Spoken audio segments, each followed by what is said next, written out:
Hi, what's up guys? Welcome to JND Vlog. Hi guys, may panibago tayo content ngayon. Ano nga bang mas maganda sa ating mga window?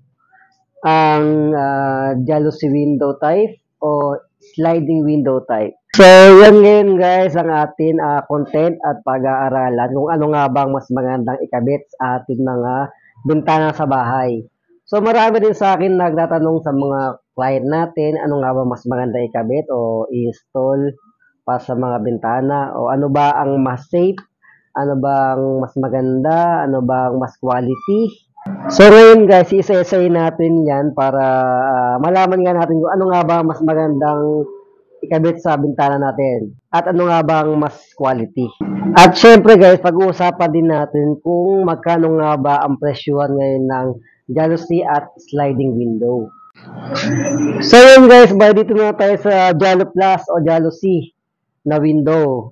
Isa-isay natin ano ba yung mga mechanism niya, ano ba yung mga weakness, ano ba yung kagandahan niya.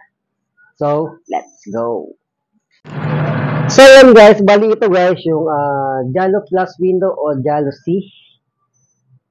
Kaya siya tinawag na Jalo Plus guys kasi yung pinaka-frame niya, yung pinaka-frame ng jalousie is plastic na o may kulay, analog kulay, kaya tinawag na Jalo Plus. So, mas maganda to guys compare sa sinaunang jalousie natin na silver, yung mga aluminum pa siya.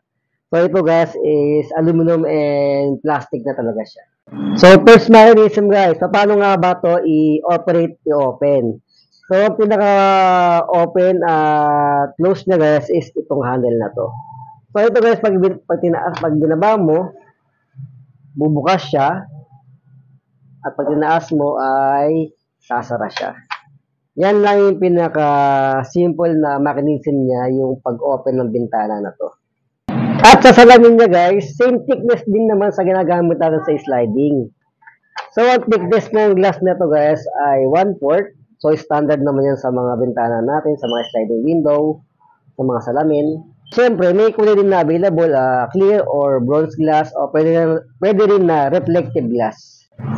So, ano nga bang advantage nito sa sliding window? Kung mapapansin nyo kasi guys, ang sliding window is half siya. So, pag i-slide mo siya guys, ang open ng air nyo, hangin papasok ng bahay nyo is kalahati lang.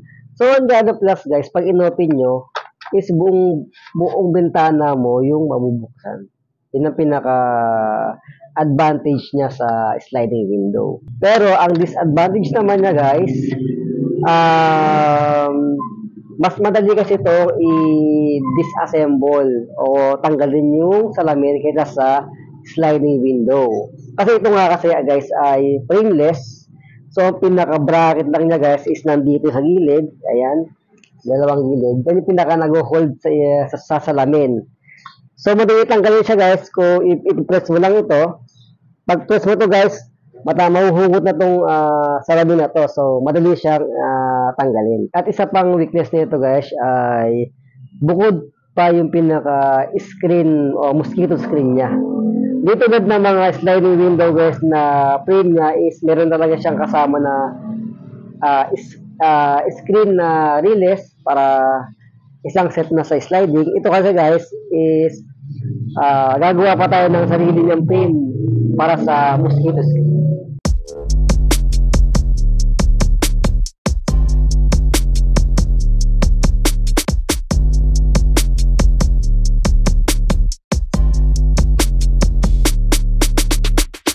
Dito naman tayo sa sliding window. So, ang mechanism lang naman nito guys, kung i-open mo siya o isasara, ito lang naman guys, slide lang naman. Ito yung pinaka-smooth na pag-open ng bintana. Sliding lang. Kaya tinawag siya ng sliding window kasi sliding nga siya. Yung pinaka-lock niya guys, i-sample lang natin kaya hindi ko nalagyan ng lock. So, madali naman guys, ito na yung pinaka-lock niya o tinatawag na guys na center lock. So, dito nakakabit lang guys sa mismo gitna na to. So, ito pag tinis mong ganon, binend mong ganon, binaba mong ganon, ito yung pinaka-lock niya. So, lock na siya, hindi mo na siya i-slide magkabilaan. Pag ito nakalock na, pinaka-center lock na. Yun lang naman yung pinaka-lock ng sliding window. Siyempre, meron na siyang screen. Ayan. Ayan. May screen na siyang kasama. Ano ba ang advantage ng sliding window sa Jalousie type? So, ang sliding window, guys, yung salamin niya is nakadikit na sa mismong frame o may sarili siyang frame. So, dalawang panel yan, guys, na may sariling frame na salamin. At isa pang advantage, guys, niya, yung screen niya. So, meron siyang screen na kasama. So, hindi ka nang papakabit ng o mag-assemble pa ng isa pang screen. At kapag nakalock na to, guys, sa gitna, pag naka-center lock na siya, guys, hindi mo na siya mabubuksan o makokollapse, guys. Yun ang isang advantage ng sliding window kaysa sa Jalousie type. Kumbaga sa security, mas security ang sliding window kaysa sa Jalousie type. Ano naman ba ang disadvantage ng sliding window sa Jalousie type? Yun nga, ang Jalousie type kasi, guys, diba, inopen natin siya. Ang open niya is pabukas lahat. So, pasok lahat ng hangin. Good yun. Sa sliding window, guys, pag inopen mo siya is half lang ang nabubuksan. Yan. So, ang hangin niya is kalahati lang din ang pasok ng hangin sa loob ng bahay. Yun lang ang disadvantage niya sa Jalousie type.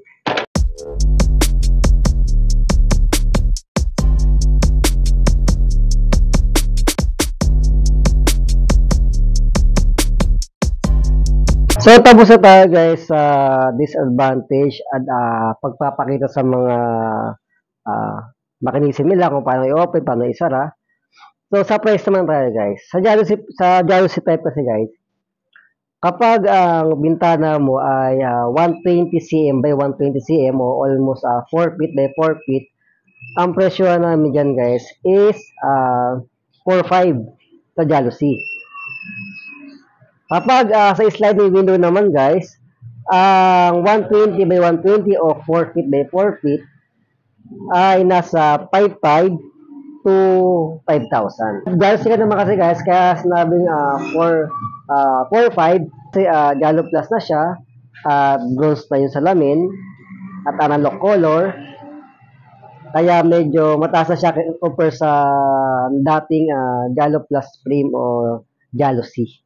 So, dito naman, guys, sa JNJ, guys, kapag mas marami ipapagawa mo o mga apat pataas, syempre, may discount pa tayo na binibigay doon. So, yun lang, guys, at sana nasagot ko yung mga katanungan nyo sa Jalousie at sliding window, kung alam mo mas maganda. At syempre, huwag nyo kalimutan mag-like and subscribe sa ating YouTube channel, guys, para palagi kayo updated sa mga bagong lalabas na video. At kung may mga katanungan pa kayo iba, guys, pwede kayong mag-comment dyan sa comment section. Nag-reply naman ako, guys, para masagot ko yung mga tanong nyo. So, yun lang, guys, at maraming salamat.